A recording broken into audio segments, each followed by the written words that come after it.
నన్ను బలపరచు క్రీస్తు యందు నేను సమస్తము చేయగలను. దేవుడు మన పక్షమునుండగా మనకి విరోధి ఎవడు? ఆమేన్, ఆమేన్. ప్రైజ్ లార్డ్ అండి, అందరికీ ప్రైజ్ లార్డ్. హల్లెలూయా. ఈ దినం వాక్య భాగం వింటూ మనం ప్రార్థనలోనికి వెళ్దాం. ప్రార్థనలోనికి ఎందుకు వెళ్ళమంటున్నారు, ఎందుకు మెలకుగా ఉండి ప్రార్థన చేయమంటున్నారు? కారణం ఒక్కటే, శోధనలోనికి ప్రవేశించకుండానట్లు. ఎవరు శోధనలోనికి ప్రవేశించకుండా ఉండాలి? మనమే శోధనలోనికి ప్రవేశించకుండా ఉండునట్లుగా ప్రార్థనలో ఉండమంటున్నారు. ఏదైనా ఒక గొప్ప పని లేదా ఒక ప్రత్యేకమైన పని అప్పచెప్తున్నప్పుడు మొట్టమొదటిగా మనకి ఆటంకంగా నిలబడుతున్నది బయట నుంచి వచ్చే ఇంపల్స్ కాదు, మన లోపల నుంచి వస్తున్న ఇంపల్స్. దాంట్లో మన ఆత్మకు శరీరం ఎప్పుడు విరోధంగా పనిచేస్తూ ఉంటుంది. శరీరం ఉపయోగించే ఫస్ట్ అస్త్రం ఏంటి అంటే నిద్ర.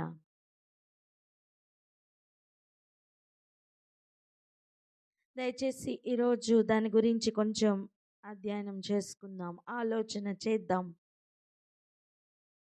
బయట నుంచి ఆటంకాలు అక్కర్లేదు, లోపల నుంచే, మనలో నుంచే మనకి శత్రువుగా వాడబడడానికి యూజ్ అవుతున్నది ఏదో కాదు, మన శరీరమే.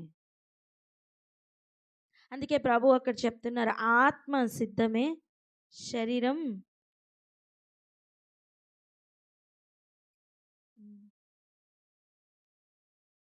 బలహీనమైనది, ఆటంకంగా మారడానికి వీలు లేదు. చెప్పండి అన్నమాట.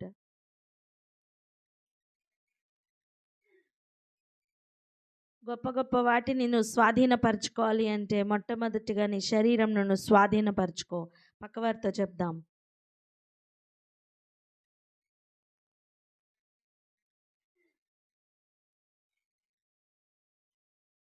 హల్లెలూయా. ఎంతమందికి అర్థమవుతుంది? నా శరీరాన్ని నేను స్వాధీనపరచుకోవాలి అనే విషయం ఎంతమందికి అర్థమవుతుంది? అయితే ఇక్కడ ఆగి ప్రార్థన చేద్దాం. ప్రార్థన అందుకోండి.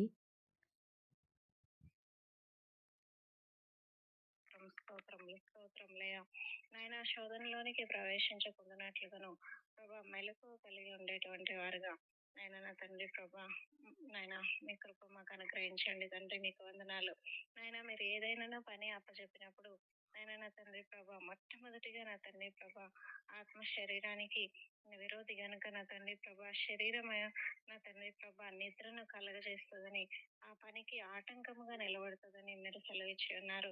ఆయన నా తండ్రి ప్రభా, బలహీనమైనటువంటి శరీరంను నాయన నా తండ్రి మేము చేయించేటువంటి వారుగా ఉండాలి. అటు కృప మాకు అనుగ్రహించండి తండ్రి. మీకు వందనాలు నాయన. నా తండ్రి నా శరీరాన్ని నేను స్వాధీనపరచుకుంటేనే గొప్ప గొప్ప కార్యాలు ఆయన మేము సాధించుకోగలము నా తండ్రి ప్రభా. మీకు వందనాలు చెల్లించుకుంటున్నాం తండ్రి. ఈ బలహీనమైనది నాయన నా తండ్రి ప్రభా మాకు అడ్డుగా ఉండడానికి వీల్లేదు ప్రభా. ఆయన మీ కృప మాకు అనుగ్రహించమని, ప్రతి నిద్రమత్తు ప్రతి నిర్లక్ష్యపు ఆత్మను తొలగిపోనట్లుగా ఆ శరీరంను మేము స్వాధీనపరచుకునే వారంగా మొట్టమొదటిగా ఆయన మీకు విశేషమైన కృప మాకు అనుగ్రహించి మమ్మల్ని నిలబెట్టమని యేసయ్య అతి పరిశుద్ధమైన నామంలో మిక్కిలి వినయంతో ప్రార్థించి పొంది ఉన్నాము తండ్రి. ఆమేన్.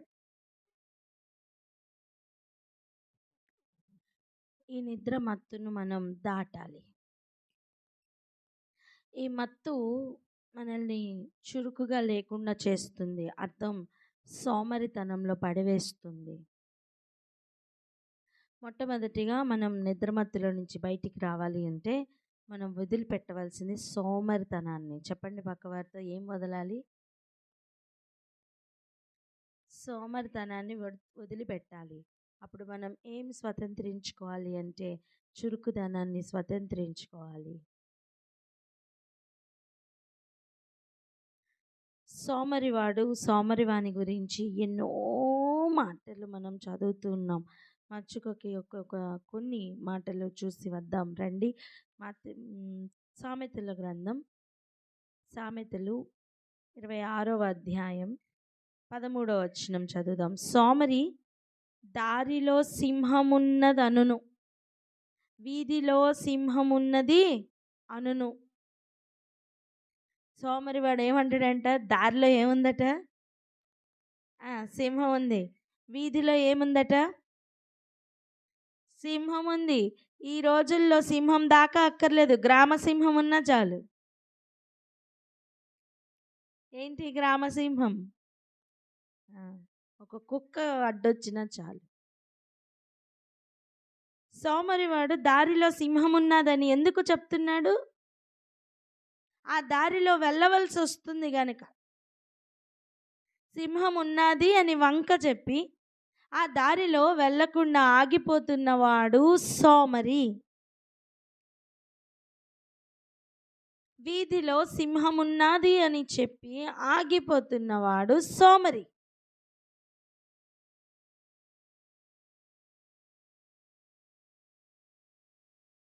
ఒక మార్గం చూపించి ఒక మార్గంలో వెళ్తే నీ గమ్యంకు చేరతావు అని నీకు అర్థమైంది, కానీ వెళ్ళలేకపోతున్నావు. మార్గంలో అది ఉంది ఇది ఉంది అని ఏదో కథలు చెప్తున్నావు. ఇవన్నీ ఎవరి లక్షణాలు? సోమరివాని లక్షణాలు. చెప్పండి, ఇవన్నీ ఎవరి లక్షణాలు? సోమరివాని లక్షణాలు. సోమరివాడు దేనిని స్వాధీనపరచుకోలేడు. చెప్పండి అన్నమాట. సోమరి దేనిని స్వాధీనపరచుకోలేడు.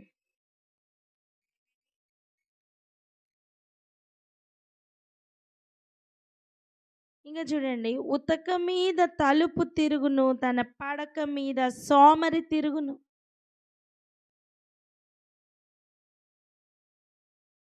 ఒక తలుపైన అటు ఇటు తిరిగితే ప్రయోజనం ఉందండి. డోర్ క్లోజ్ అవుతుంది, ఓపెన్ అవుతుంది. కానీ సోమరివాడు పడక మీద తిరగడం వల్ల ఏమీ రాదు. తలుపుకు ఉన్న ప్రయోజనం కూడా లేదు. నిజానికి తలుపు తన పని తను చేయడానికే ఉతక మీద తిరుగుతుంది కదా.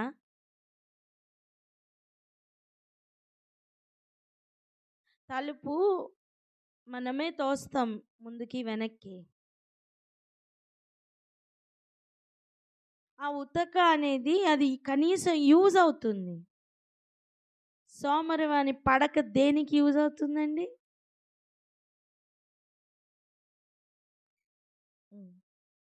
అంత భయంకరంగా ఉంటుంది సోమరివాని యొక్క నిద్ర. ఇంకా సోమరి అట పాత్రలో తన చేయి ముంచుతాడట, నోటి వద్దకు దాన్ని తిరిగి ఎత్తుట కష్టం అనుకొనును. వినుట మట్టుకు విని పాటించని వాడు కూడా సోమరే. పాత్రలో చెయ్యి ముంచుతాడు, కనీసం దాన్ని ఎత్తడానికి కూడా ఒళ్ళు బద్ధకమే. దానిని ఎత్తి నోటికి అందించుకొని కొంచెం ఏం చేయాలి? నవిలి మింగాల. చెప్పండి, ఏం చేయాల? నవిలి మింగాల. ఈ వచనం అలా నోట్ చేసి పెట్టండి, 15th verse. మళ్ళీ ఇక్కడికి వద్దాం.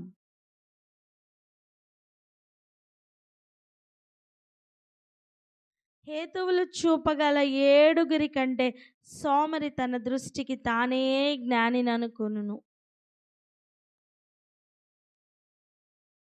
ఇలా సోమరివాని గురించి ఎన్ని వచనాలు ఉన్నాయి, అన్నీ ధ్యానం చేసుకుని వ్యక్తిగతంగా వాటన్నిటి నుంచి కూడా దూరం అవుదాం. సోమరితనాన్ని విడిచిపెడదాం. చెప్పండి.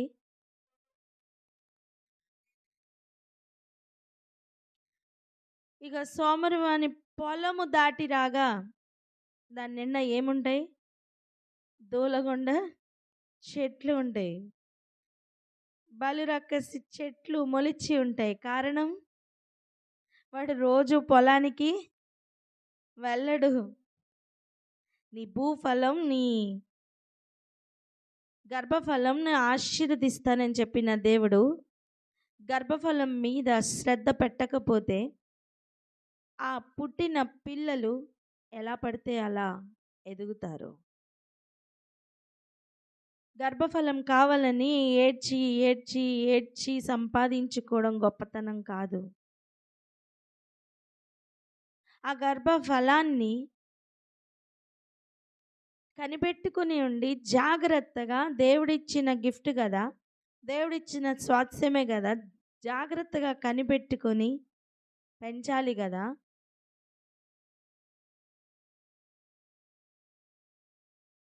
అలా కాకుండా విడిచిపెడితే ఒక నిప్పుకోడికి ఒక సోమరివానికి తేడా ఏముంది? నిప్పుకోడి స్వభావం గుర్తుందా? అది ధూళిలో గుడ్లు పెడుతుందట. దానిని ఎవరైనా తొక్కుతారేమో అని కూడా దానికి ఆలోచన ఉండదట.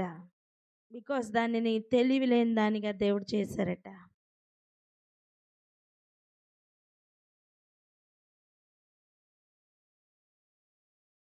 ఒక నిప్పుకోడి స్వభావంతో పిల్లల్ని కని విడిచిపెడుతున్న అనుభవం ఒక సోమరివాని అనుభవం, వాత్సల్యత లేని అనుభవం. అదేవిధంగా నువ్వు సంపాదించుకొని దాన్ని కాపాడుకోలేని అనుభవం కూడా సోమరివాని అనుభవమే. ఇక చూడండి, ఒకసారి సామెతలు 24వ అధ్యాయం 30వ వచనం ఒకసారి చూడండి. సోమరివాని చేను నేను దాటి రాగా. అంటే గర్భఫలం గురించి చూసాం, ఇప్పుడు భూఫలం గురించి చూస్తున్నాం. ఏంటి ఈ భూఫలం? చేను.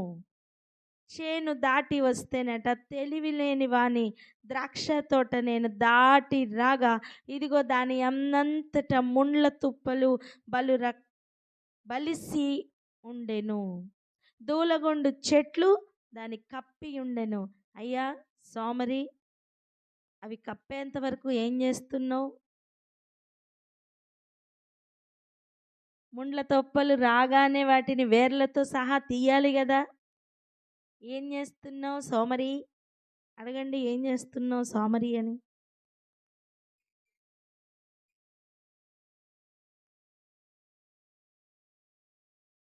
అవును, నేల ఆజ్ఞ అతిక్రమం జరిగినప్పుడు ఆదాము నిమిత్తం నేల శపించబడింది, నిజమే. ఆ శాపమును బట్టియే ముళ్ళ తుప్పలు గచ్చ పొదలు మొలుస్తున్నాయి, నిజమే. కానీ చురుకు వాని పొలంలో అవి ఉండవు కదా. చెమటోర్చి సంపాదిస్తున్న పొలంలో నుండి ఆహారం దొరుకుతుంది కదా. సోమరివాణ్ణి, సోమర్తనాన్ని దాటమని అప్పుడే చెప్పారు.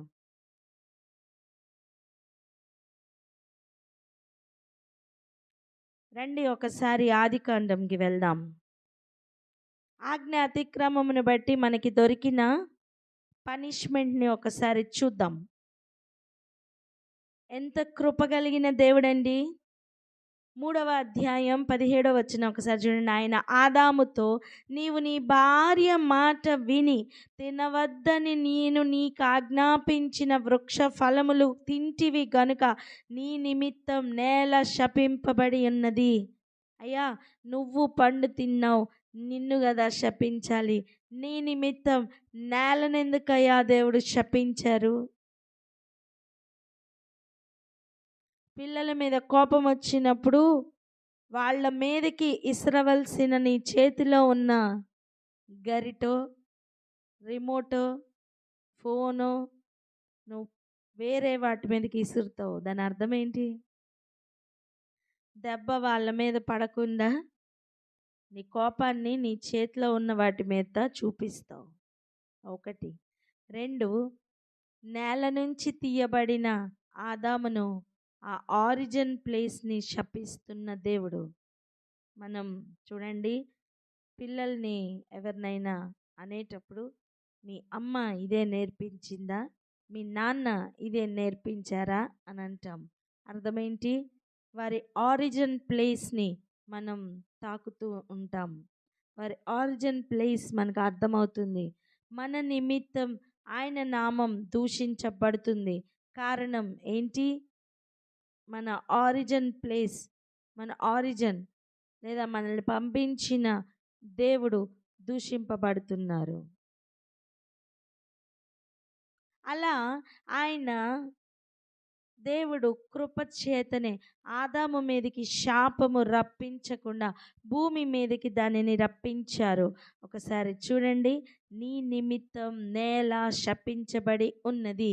అప్పుడు ఏమని చెప్తున్నారు? ప్రయాసముతోనే నీవు బ్రతుకు దినములన్నీ దాని పంట తిందువు. అర్థం, సోమరితనంతో ఉన్నావా? నీకు ఏమీయూ దొరకదు. కానీ ప్రయాస పడుతున్నావా? ఖచ్చితంగా నీకు దానిలో నుంచి తిండి దొరుకుతుంది. శపించబడినదే అయినా సరే నీ ప్రయాసమును బట్టి, దేవుని ఆశీర్వాదమును బట్టి తిండి దొరుకుతుంది. అది ముండ్ల తుప్పలను, గచ్చ పొదలను నీకు మొలిపించును. పొలములోని పంట తిందువు. అదేంటి? ముండ్ల తుప్పలు, గచ్చ పొదలు మొలిపిస్తే మరి పొలములో పంట ఎక్కడిది? అర్థం చెప్పకనే చెబుతున్నారు.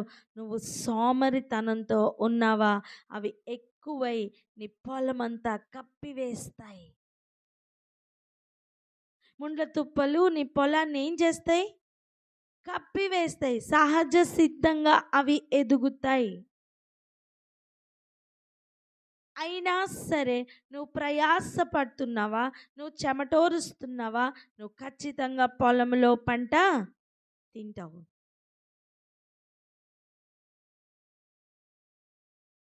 నువ్వు నేలకు తిరిగి చేరు వరకు నీ ముఖపు చెమట కార్చి ఆహారం తిందువు.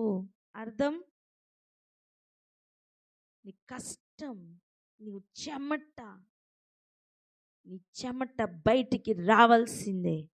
ప్రయాసముతోనే నువ్వు తింటావు. చెప్పండి, నీ చెమట బయటికి రావాల్సిందే అని.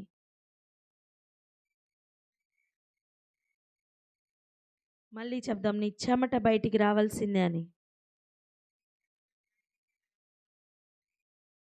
ఈ మాటను కూడా నోట్ చేయండి. చెమట విషయం కూడా మనం చూడాలి. ఈ మాటను కూడా నోట్ చేయండి. ఎలయనగా నేల నుండి నీవు తీయబడితివి, నీవు మన్నే గనుక తిరిగి మన్నైపోదు అని చెప్పెను.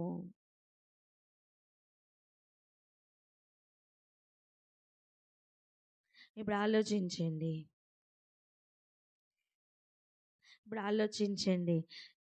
చెమటోర్చకుండా ఏది రాదు. కష్టపడకుండా చెమట రాదు. నిద్రపోతున్న వాడికి చెమట పడుతుందా? అంటే ఉక్క పెట్టేటట్లుగా కాదు నేను చెప్పేది. ఉతకం మీద తిరుగుతున్న తలుపులాగా తిరుగుతున్నాడు అంటే ఆటోమేటిక్గా మనకు అర్థం అవ్వాలి వాడు చాలా సుఖంగా పడుకున్నాడని. హలో, అర్థమవుతుందా? సోమరివానికి చెమట కూడా పట్టదు. ప్రయాసతో వాడికి ఏం పని? వాడు ముందే ఏమంటాడు? దారిలో సింహం ఉందంటాడు. ఇక పొలానికి ఏం వెళ్తాడు? చెప్పండి, దారిలో సింహం ఉన్నదని చెప్పిన వాడు పొలానికి ఏం వెళ్తాడని చెప్పండి.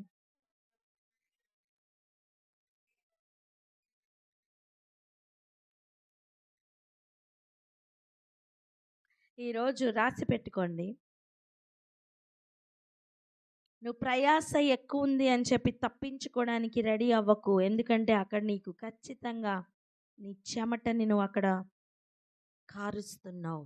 అర్థం, అక్కడి నుంచి నీకు ఆహారం ఖచ్చితంగా వస్తుంది.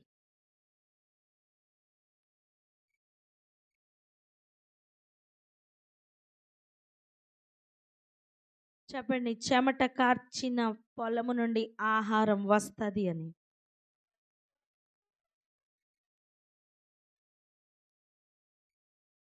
నువ్వంత కష్టపడి గచ్చ పొదలు ఒక పక్క నుంచి, ముండ్ల పొదలు ఇంకొక పక్క నుంచి అలా మొలుస్తూ ఉంటే నువ్వు అనుదినం, అనుదినం, అనుదినం వాటిని పెరికి వేస్తూ కష్టపడుతూ మంచి దాని కొరకు కష్టపడుతూ ఉన్నావనుకో,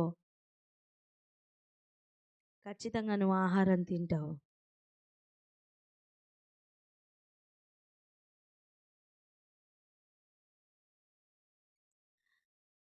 ఆదికాండం 1 అధ్యాయం 9, 10 వచనాలు ఒకసారి చూద్దాం, చూడండి. ఆదికాండం 1, 9, 10. 9, 10 వచనాలు.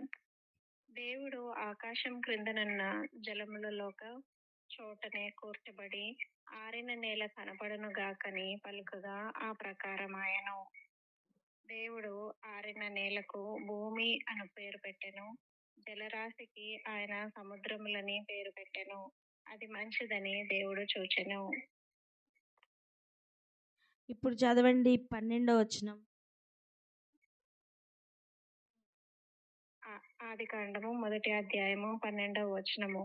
భూమి గడ్డిని తమ తమ జాతి ప్రకారము విత్తనములిచ్చు చెట్లను తమ తమ జాతి ప్రకారము తమలో విత్తనములు గల ఫలవృక్షములను మొలిపింపగా అది మంచిదని దేవుడు చూచెను.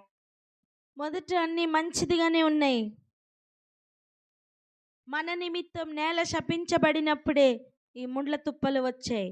ఇది ఎవరి వలన వచ్చాయి? తిట్టుకుని ముళ్ళ తుప్పల్ని తిట్టుకోవాల్సిన అవసరం ఏం లేదు.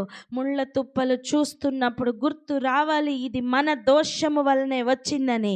ముళ్ళ తుప్పలను చూసినప్పుడు గుర్తు రావాలి, ఇది మన పాపము వలనే వచ్చిందని. మన శాపమే భూమి భరిస్తుందని జ్ఞాపకం చేసుకోవాలి.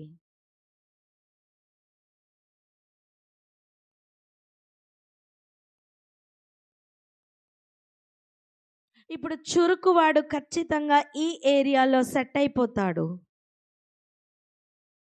చెమటను ఓరుస్తాడు. సోమరివాడు కనీసం మార్గంలోనికి కూడా రాడు. ఏమున్నదంటాడు? సింహం ఉన్నదంటాడు. వాని పొలంలో అప్పుడు ఏం మొలుస్తాయి? ముండ్ల తుప్పలు, దూలగొండు చెట్లు. ఇప్పుడు వాని చేను దగ్గరికి వెళ్దాం రండి. 30వ వచనం, 24, 30 సామెతలు. సోమరి వాని చేను దాటి రాగా, తెలివి లేని వాని ద్రాక్ష తోట దాటి రాగా, ఇదిగో దాని ఎన్నంతట ముండ్ల తుప్పలు బలిసి ఉండును. ఎందుకు ముండ్ల తుప్పలు బలిసి ఉండెను? వాడు అనుదినం అక్కడికి వెళ్ళట్లా. ఉతక మీద కనీసం తలిపైన తిరుగుతూ ఒక పని చేస్తుంది, ముందుకు వెనక్కి డోర్ ఓపెన్ చేస్తూ. ఈ సోమరివాడు మాత్రం పడక మీద పడుకొని పొర్లుతూ ఉన్నాడు. పొలానికి వెళ్ళడు. ఏమంటాడు? దారిలో సింహం ఉందంటాడు. పొలానికి వెళ్ళడు. ఆటోమేటిక్గా ముండ్ల తుప్పలు ఏమవుతాయి? బలిసి ఉంటాయి. అక్కడ నీ ప్రయాస ఏమన్నా ఉందా? అని చెమటోరుస్తున్నావా? మరి ముళ్ళ తుప్పలు బలివ్వకపోతే ఏమవుతాయి నానా?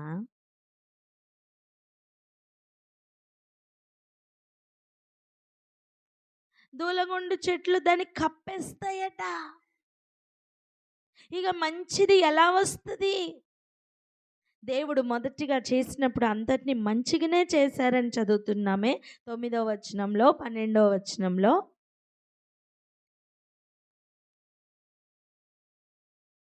ఇవ్వబడిన పనిష్మెంట్ను బట్టి ఇంకా కఠినపరుచుకుని ఇంకా సోమరితనంలోకి కూరుకుపోవడం మంచిదా?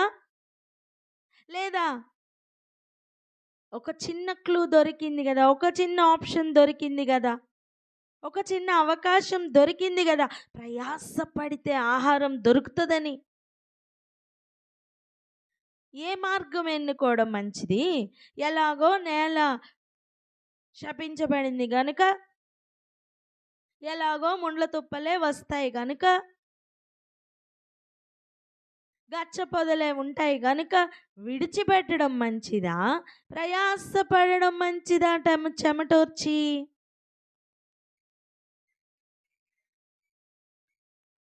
సోమరివాడు దేనిని ఎన్నుకుంటాడు? ప్రయాసపడడాన్ని ఎన్నుకుంటాడా? అది వాడికి ఏ పాటికి ఏం కావాలా? నిద్రపోవాలా. నిద్రపోవడం అనేది నేను చూపిస్తున్న మాటలు మీకు జ్ఞాపకం తెచ్చుకోండి. ఇవి కేవలం ఒక పడక మీద పడుకుంటున్న అనుభవం మాత్రమే కాదు. ఒక ఒక ఒక మెలకువగా ఉన్నా సరే ఒక సోమరితనాన్ని చూపిస్తుంది. ఎందుకులే తర్వాత చూసుకుందాం. ఏముందిలే తర్వాత చూద్దాం. అమ్మో దారిలో సింహం ఉంది, బాబోయ్ అక్కడికేం వెళ్తాం, ఇక్కడికేం వెళ్తాం. సింహములను నాగుపాములను అణగద్రొక్కు బలము దేవుడు అనుగ్రహిస్తుంటే దానిని వినియోగించవా? అవును, నీ బలం మీద నువ్వు వెళ్ళలేవు, నిజమే. కానీ ఆ సింహమును త్రొక్కే అనుభవం వద్దా? అడగండి పక్కవారిని, సింహమును తొక్కవా అని. దారిలో సింహం ఉన్నది అంటే అర్థం ఏంటి? దాన్ని తొక్కాలా.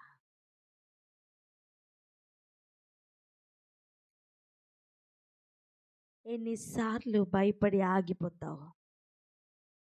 అడగండి, ఎన్నిసార్లు భయపడి ఆగిపోతావని.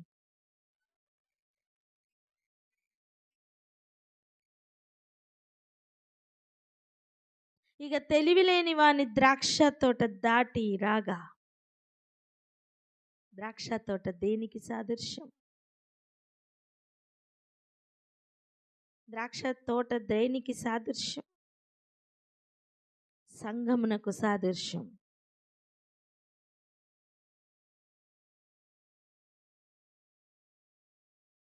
ఇంకా చూడండి, దాని రాతి గోడ పడి ఉండెను.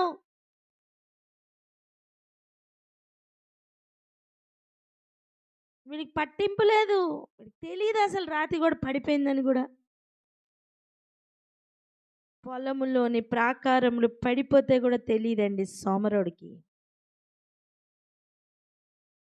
పొలము నిండా దూలగొండ చెట్లు కప్పేస్తే కూడా తెలియదండి సోమరోడికి. దూలగొండ చెట్లు ఏంటో తెలుసా? దూలగొండ చెట్లు అంటే ఏంటో తెలుసా? దూలగొండ చెట్లు ఏమవుతాయి తెలుసా? ముట్టుకుంటే జిల పుడతాయి. ఆ ఆకులు ముట్టుకుంటే పైన కింద కూడా ఒకలాంటి లేయర్ ఉంటుంది, నూగు. అది ముట్టుకుంటే చాలు దురద జిల, అది ఎంత చేసినా పోదండి. సేమ్ మన ఈ గొంగళి పురుగులు ఉంటాయి చూడండి, వాటి నూగు తాకితే ఎలా దురద జిల ఉంటుందో అలా ఈ దూలగొండ చెట్లు కూడా దూల పుట్టిస్తాయి. ఏంటది? దురద. అందుకే వాటి పేరు అలా పెట్టారేమో. అవన్నీ ఈ పొలాన్ని కప్పేసి ఉంటాయి. అర్థం, ఈ పొలం వల్ల ప్రయోజనం ఏముండదు. దురద పట్టిన వారే నిండుకుపోయి ఉంటారు. అలాంటి స్థితి చూసి కూడా ఈ అయ్యగారికి పట్టిందిలా.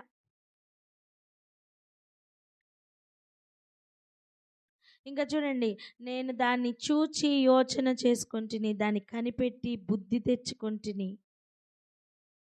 ఇంకా కొంచెం నిద్ర, ఇంకా కొంచెం కునుకుపాటు పరుండుటకై, ఇంకా కొంచెం చేతులు ముడుచుకొనుట, వీటి వలన నీకు దరిద్రత పరిగెత్తి వచ్చును. ఆయుధస్తుడు వచ్చినట్లు లేమి నీ మీదకి వచ్చును. ఆయుధాలు ధరించుకున్నవాడు స్వాధీనపరచుకోవడానికి వెళ్తాడు కదా. ఆయుధాలు ధరించుకున్నవాడు దేనికి వెళ్తాడండి?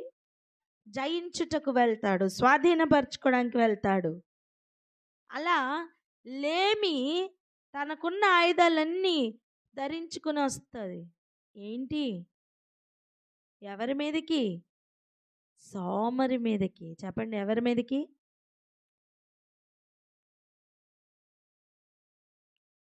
అరే పనిష్మెంట్ ఇచ్చినా సరే శాపం నీ మీదకి రాకుండా దానిని నేల మీదకి మళ్ళించి, ఇప్పుడు పొలమునిచ్చి దానిలో ప్రయాసపడమంటే ఆ పొలానికి కూడా వెళ్ళడానికి దారిలో సింహం ఉన్నదని అడ్డం చెప్పి ఇంకెంతకాలం తప్పించుకుంటావు?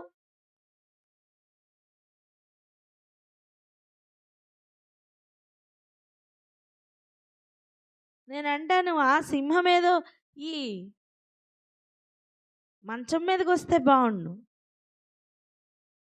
దెబ్బకి దారిలో ఉంటాడు. అర్థమైందా? ఆ? సింహాన్ని చూసి భయపడి ఇంటిలో ఉంటే ఆ ఇంటిలోనే సింహం వస్తే అప్పుడు దారిలోకి వెళ్తాడు కదా, అప్పుడు దారిలో పడతాడు. ఓ అట్టి దినములు వచ్చును గాక. ఆమేన్. దోలగొండ చెట్లు కూడా పొలంలో కాకుండా మంచం మీద ఉంటే ఆ నిద్ర పట్టని స్థితి ఉంటుంది. ఆమేన్. ఆ ముళ్ళు కూడా ఆ దుప్పట్లో నుంచి ముళ్ళులు గుచ్చితే అప్పుడు ఆ మంచి కంఫర్టబుల్గా బజ్జోకుండా కునుకుపాటు లేకుండా కునుకుపాటు వస్తే చాలు ఒక ముళ్ళు గుచ్చాల.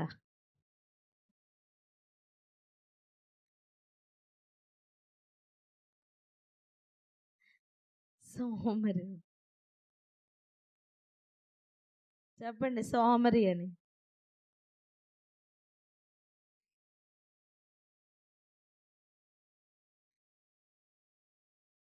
స్తోత్రం. ఇంకొక మాట కూడా చదువుకుందాం. సామెతల 6:4. నీ కన్నులకు నిద్ర అయినను నీ కనురెప్పలకు కునుకుపాటైనను రానీయకుము. ఎందుకు? వేటకాని చేతిలో నుండి లేడి తప్పించుకున్నట్లును ఎరుకువాని చేతిలో నుండి పక్షి తప్పించుకున్నట్లును తప్పించుకొనుము. యా సోమరి, చీమల యొద్దకు వెళ్ళయ్యా, వాటి నడతల్ని కనిపెట్టి జ్ఞానం తెచ్చుకో. వాటికి న్యాయాధిపతి లేకున్నను, పై విచారణకర్త లేకున్నను, అధిపతి లేకున్నను అవి వేసవి కాలమందు ఆహారం సిద్ధపరచుకొనును, కోతకాలమందు ధాన్యము కూర్చుకొనును. సోమరి, ఎందాక నీవు పండుకొని ఉందువు, ఎప్పుడు నిద్ర లేచెదవు? ఇంకా కొంచెం నిద్రించేదనని, కొంచెం కునికెదనని, కొంచెం సేపు చేతులు ముడుచుకొని పరుండెదనని నీవు అనుచుందువు. అందుచేత దోపిడీగాడు వచ్చినట్లు దారిద్ర్యము నీ యొద్దకు వచ్చును, ఆయుధదారుడు వచ్చినట్టు లేమి నీ యొద్దకు వచ్చును.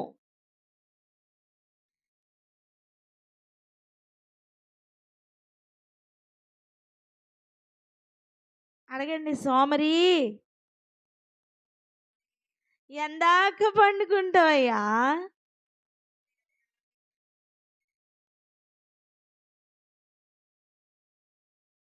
ఎప్పుడు నిద్ర లేస్తావు నానా? అడగండి.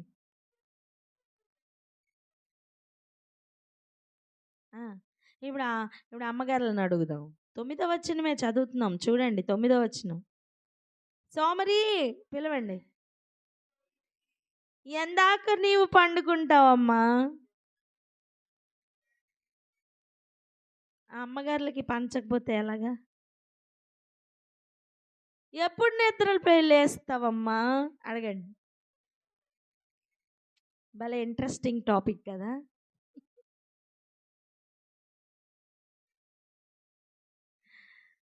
మొదటి ఆదామునకు చెప్పిన ఆ మాట చెమటోర్చి పొలములో నుంచి పొందుకుంటున్న ఆహారం ఉంది.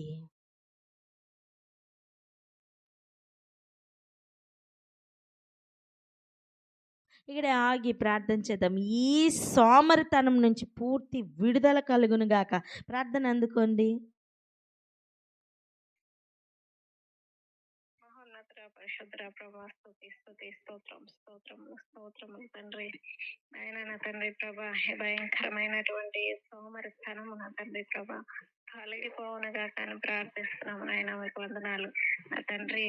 మా కన్నులకు నిద్ర అయినను కన్నురెప్పలకు కొనుకైనను లేకున్నట్లుగా ఆయన నా తండ్రి ప్రభా, ఎత్తుగాని చేతిలో నుంచి తప్పించుకున్నట్లుగా, లేడి తప్పించుకున్నట్లుగా నేను నా తండ్రి ఎరుకువాని చేతిలో నుంచి పక్షి తప్పించుకున్నట్లుగా నా తండ్రి ప్రభా నేను సోమరితనము నా తండ్రి మాలో నుంచి తొలగిపోవునుగా కానీ ప్రార్థిస్తున్నాం తండ్రి. మీకు వందనాలు స్తోత్రములు నాయన. నాయన నా తండ్రి ప్రభా చీమల యొద్దకు వెళ్ళి మేము జ్ఞానం నేర్చుకునేటువంటి వారుగా, ఆ నడతలను బాగా కనిపెట్టుకుని జ్ఞానం తెలుసుకునేటువంటి వారుగా, వాటికి నాయన న్యాయాధిపతి లేకపోయినను, పై విచారణకర్త లేకపోయినను, అవి వేసవిలో ఆహారం కూర్చుకున్న రీతిగా నాయన మేము నా తండ్రి ప్రభా చెమట వచ్చి నా తండ్రి నాయన ఆహారం పొందుకునేటువంటి వారుగా ఉండాలి.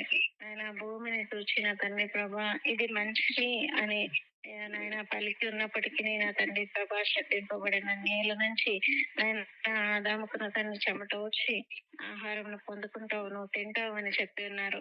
ఆయన చెమట ఓడ్చినప్పుడే నా తండ్రి ప్రభా ఆహారం సంపాదించుకోగలమని ఈ దినమున మాతో మాట్లాడి ఉండగా అలాగా చెమట ఓర్చడానికి నా తండ్రి ప్రభా ప్రతి సోమరితనము నాలో నుంచి లయమైపోవునుగా కానీ ప్రార్థిస్తున్నాం తండ్రి. మీకు వందనాలు స్తుతులు స్తోత్రములు సమర్పించుకుంటున్నాం.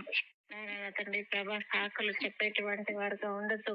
ఆయన నా తండ్రి ప్రభా ఆయన వీధిలో సింహం ఉందని ఆయన నా తండ్రి ప్రభా చెప్తున్న తండ్రి ఆయన పడుకొని ఆయన నా తండ్రి ఆయన పడక మీద పడుకొని నా తండ్రి ప్రభా అసలు తోటకే వెళ్ళినటువంటి భయంకరమైన స్థితి ఎక్కడ ఉండడానికి వీల్లేదు నా తండ్రి ప్రభా.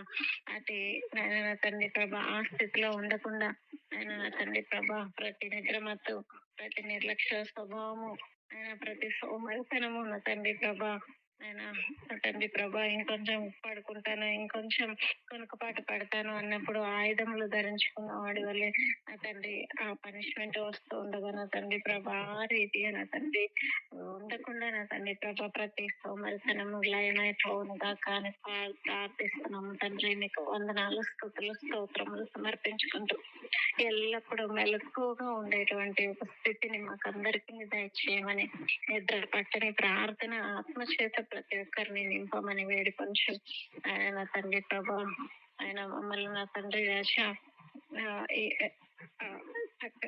ముండ్ల పొదలు గచ్చ పొదలు ఎక్కడ గాని మొలవకుండా నా తండ్రి ప్రభా ఆయన నా తండ్రి మెలకు కలిగి మా పొలములను మేము సిద్ధపరచుకొని ఆయన నా తండ్రి ప్రభా వాటి వలన వచ్చినటువంటి ఆ కష్టార్జితం వల్ల వచ్చినటువంటి పంటను తినేటువంటి వారుగా ఒక్కొక్కరు తయారగుటకు విశేషమైన మీ కృప మాకు అనుగ్రహించి మమ్మల్ని నిలబెట్టమని అతి పరిశుద్ధ నామంలో మీకు వినయంతో ప్రార్థించి పొంది ఉన్నాము తండ్రి.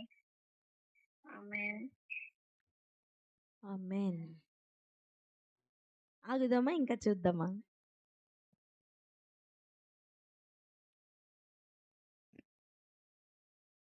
ఆగుదామా ఇంకా చూద్దాం అందరు చెప్పాలా? అయితే రండి వెళ్దాం. హల్లెలూయా. సోమరివాని పొలంలో ఏమి ఉన్నాయి? వాటి ద్రాక్ష తోట మొత్తం ఏమి నిండుకుంది?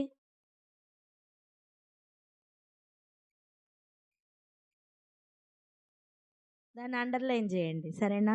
రండి ఇప్పుడు ఇంకొక మనం ఎక్కడికి వెళ్దాం? 180కి వెళ్దామా? 270కి వెళ్దామా? 270కి వెళ్దాం.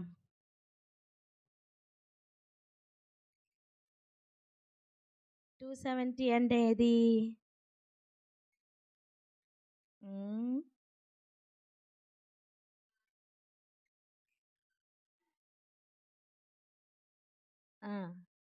లూకాసు వార్తకి వెళ్దాం.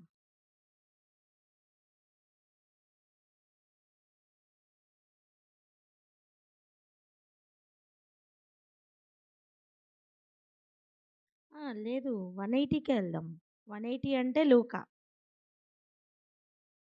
0 మత్తయి సువార్త, 90 మార్కు, 180 లూకాకి వెళ్దాం. ఓకే రండి వెళ్దాం. లూకా సువార్త 22వ అధ్యాయం చదవండి. 39 నుండి 43 వరకు చదువుదాం. 43 వరకు. 39 నుంచి 43 వచనం వరకు. తర్వాత ఆయన బయలుదేరి తన వాడుక చొప్పున ఒలీవ కొండకు వెళ్ళగా శిష్యులను ఆయన వెంట వెళ్ళిరి. ఆ చోటు చేరి ఆయన వారితో, మీరు శోధనలో ప్రవేశించకుండానట్లు ప్రార్థన చేయుడని చెప్పి వారి యొద్ద నుండి రాతివేత దూరము వెళ్ళి మోకాళ్ళుని, తండ్రి, ఈ గిన్నె నా యొద్ద నుండి తొలగించుటకు నీ చిత్తమైతే తొలగించుము, అయినను నా ఇష్టం కాదు నీ చిత్తమే సిద్ధించును గాక అని ప్రార్థించెను. అప్పుడు పరలోకము నుండి ఒక దూత ఆయనకు కనపడి ఆయనను బలపరచెను. హల్లెలూయా. పరలోకము నుండి ఒక దూత వచ్చి ఆయనను బలపరిచెను. ఇప్పుడు ఆలోచించండి, ఈ భూమి మీద ఉన్న ఆయన శిష్యులు ఏం చేస్తున్నారు? ఆ టైంలో ఏం చేస్తున్నారు? నిద్రపోతున్నారు. అందుకే అడుగుతున్నారు ఆయన 46లో, మీరు ఎందుకు నిద్రించుచున్నారు? శోధనలో ప్రవేశించకుండానట్లు లేచి ప్రార్థన చేయుడని వారితో చెప్పెను. మనం ఇక్కడే ఉన్నాం. ఇంకొంచెం నిద్రపోదాం, ఇంకొంచెం కునుకుపాటు పర్వాలేదు అనుకుంటున్నాం. మన స్థితిగతుల్లోనే మార్పు రావాలి. యేసయ్య చేసిన గొప్ప కార్యం చూద్దాం. మొదటి ఆదాం, కడపటి ఆదాం. చెప్పండి అన్నమాట. మొదటి ఆదాం చేయలేకపోతున్న ఒక కార్యం కడపటి ఆదాం చేశారు. అదే చూస్తున్నాం. 44వ వచనం చూడండి, నేను చదువుతున్నాను. ఆయన వేదన పడి మరింత ఆత్రముగా ప్రార్థన చేయగా ఆయన చెమట నేల పడుచున్న గొప్ప రక్త బిందువుల వలె ఆయను. ఇక ఆహారం దొరకకుండా ఉంటుందా? హల్లెలూయా. ఎంత ప్రయాసపడినా కేవలం ముండ్ల తుప్పలు, గచ్చ పొదలు మాత్రమే మొలుస్తున్నట్టుగా కనిపిస్తున్నాయా? పర్వాలేదు. ప్రార్థన చేస్తూ దూతలు వచ్చి బలపరుస్తుంటే ఆ సాయంతో హల్లెలూయా ఆయన కార్చిన చెమట ఎలా కారిందో తెలుసా? రక్తం బిందువులు కారుతున్నంతగా ఒత్తిడి అండి, అంత ప్రెషర్ అండి, ఎంత ప్రయాస. ఇంకా ద్రాక్ష తోట ఫలించదా? చెప్పాలి. తప్పక ఫలిస్తుంది. ఇంకా చూడండి, ఆయన ప్రార్థన చాలించి లేచి తన శిష్యుల యొద్దకు వచ్చి వారు దుఃఖము చేత నిద్రించుట చూచి, మరి దేంతో పడుకున్నారట?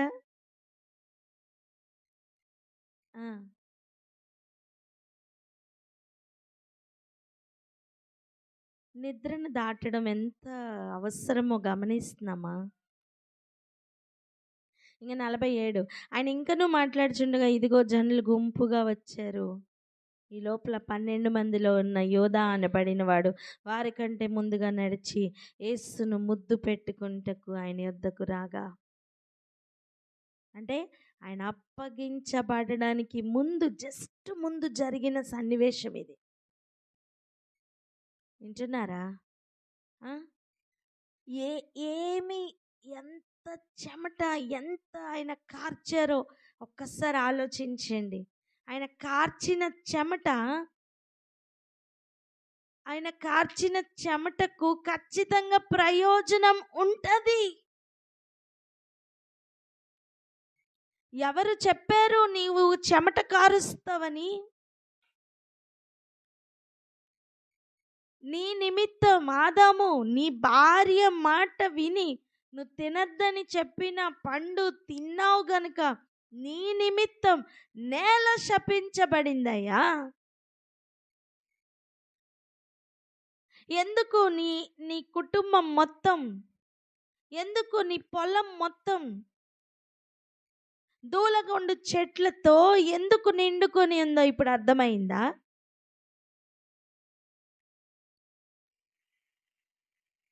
నువ్వు ప్రయాసతోనే, నువ్వు కష్టము చేతనే నీ పొలంలోని ఆహారం తింటావు.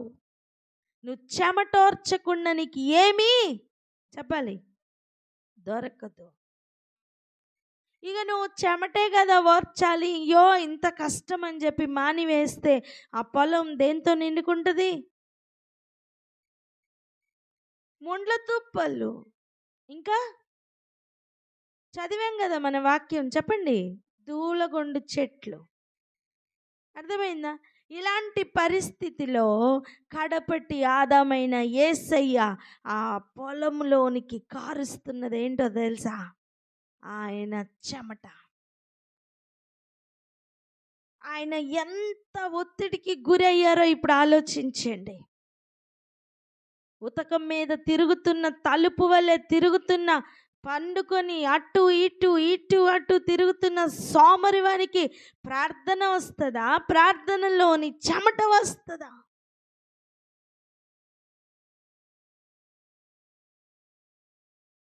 నేను కొంతమందిని చూశాను, ప్రార్థన చేస్తున్నప్పుడు చెమట కారడం చూశాను.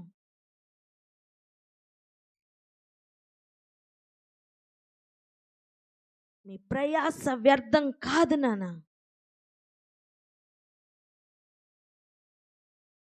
ప్రార్థన చేస్తున్నప్పుడు మనకేం లిస్ట్ కావాలో ఆ లిస్ట్ పనోడికి చెప్పినట్టుగా ఆయనకి చెప్పి ఇది చెయ్యి అది చెయ్యి అని చెప్పి బయటికి రావడం కాదు ప్రార్థన. ఆయన చిత్తం చేయడానికి సోమరితనాన్ని విడిచిపెట్టి ప్రార్థనలోనికి వెళ్తున్నప్పుడు కారుస్తున్న ఆ చెమట, ఆ ఒత్తిడికి, ఆ దుఃఖముతో కారుస్తున్న ఆ చెమట అండి, అసలు పొలంలో పడుతున్న చెమట.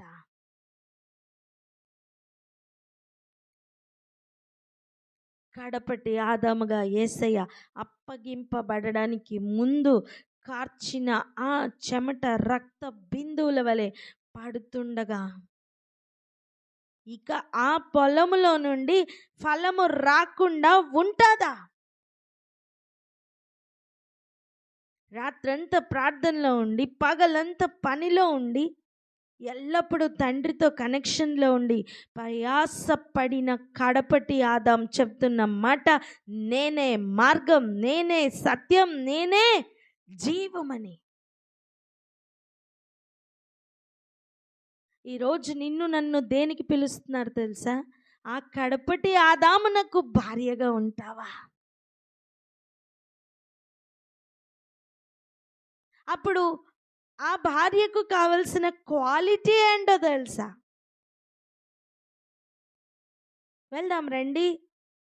సామెతలు తీయండి.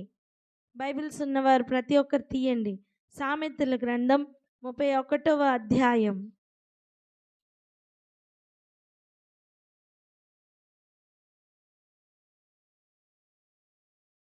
పదహారు 17 వచనాలు చూడండి. 16వ వచనం చాలు చూడండి.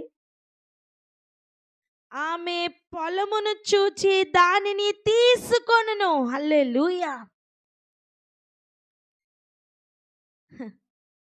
ఎవరామె? గుణవతి అయిన భార్య. ఇప్పుడు ఆమెకి దారిలో సింహం కనపడలేదా అండి? ఆమెకు కనపడలేదా దారిలో సింహం? చెప్పండి. ఇప్పుడు లేదా దారిలో సింహం? ఉంది, కానీ ఆమె చూసేది పొలం. చెప్పండి, పొలం అని. హల్లెలూయా. ఇంకా చూడండి, తాము కూడబెట్టిన ద్రవ్యము పెట్టి ద్రాక్ష తోట ఒకటి నాటించును.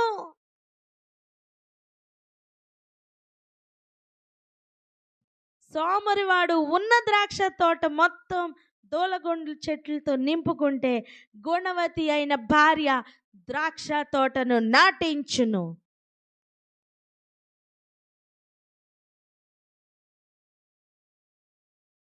ఎంతమందికి అర్థమవుతుంది? చెప్పండి. సోమరివాడు ద్రాక్ష తోట నిండా దూలగొండు చెట్లు కప్పివేసిన వానికి తెలీదు. కానీ గుణవతి అయిన భార్య ఎంటైర్లీ డిఫరెంట్. చూసారా? అంటే చురుకుదనం ఏ రేంజ్లో ఉందో చూడండి.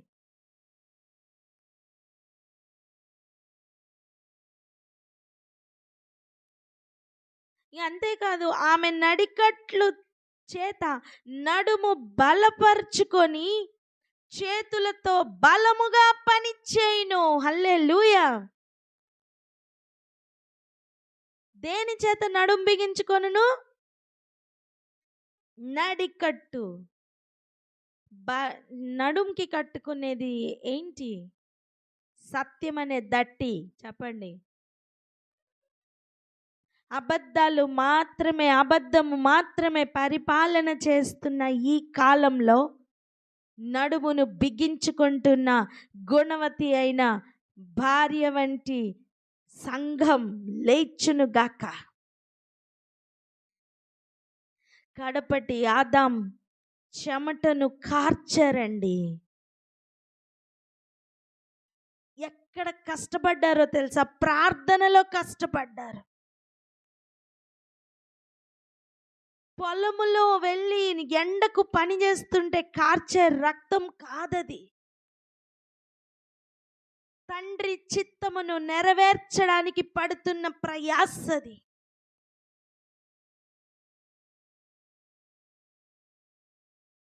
సంఘం శిష్యులు అని ఏర్పరచుకుని తన దగ్గర పెట్టుకుంటే ఆయననే అప్పగించడానికి రెడీ అయిన శిష్యులతో కలిసి నడుస్తున్న జీవితం అది. ఆయన దుఃఖం పంచుకోలేని శిష్యులతో కలిసి నడుస్తున్న అనుభవం అది. ప్రయాస లేదా? ఉంది. ఆయనే శాపగ్రస్తుడుగా, ఆయన శాపము భరించడానికి బయలుదేరుతున్న గొర్రెపిల్ల అండి ఆయన. ఆ సమయం ఆయన కార్చిన రక్తం, ఆయన కార్చిన చెమట విలువ ఎంతో తెలుసా? ఆదికాండంలో పొలములో ఇచ్చిన ప్రయాసను ఆయన భరిస్తున్నారు. మొదటి ఆదాం తిండి కొరకు అని చెప్తే కేవలం పొలం అంటే శరీరానికి ఉన్న ఆహారం మాత్రమే అనుకున్నాడు. కాదు, ఆత్మ కొరకు కావలసిన ఆహారమును సిద్ధపరచడానికి కావలసిన ఆ శరీరంలో మగ్గిపోతూ ఉన్న ఆత్మను మేలుకొల్పడానికి చేస్తున్న ప్రార్థన యొక్క విలువ ఈరోజు నీకు అర్థం అవ్వాలి. ఉతక మీద తలుపు తిరుగుతున్నట్టుగా మంచము మీద నువ్వు ఇక తిరగలేవు.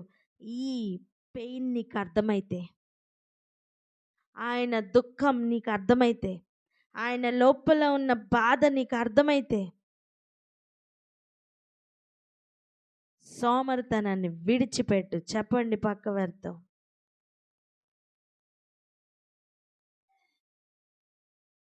దారిలో సింహం ఉన్నది, అమ్మో అబ్బో అని చెప్పే రోజులు కాదివి.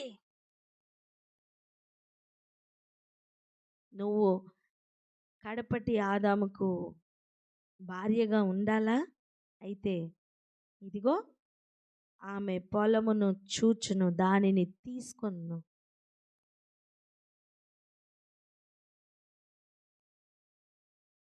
మళ్ళా ఆ పొలములో కష్టపడి ద్రవ్యము సంపాదించి ఇప్పుడు ద్రాక్ష తోటను ఒకటి నాటించును. ద్రాక్ష తోటను ఆమెను తీసుకోట్లా. వింటున్నారా? పొలము చూచును, దానిలో కష్టపడును, దానిలో నుండి వచ్చిన ద్రవ్యము పెట్టి ద్రాక్ష తోట నాటించును.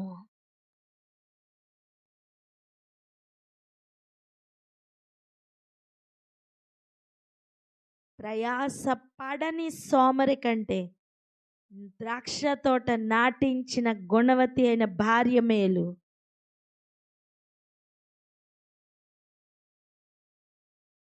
ప్రార్థన చేద్దాం అక్క.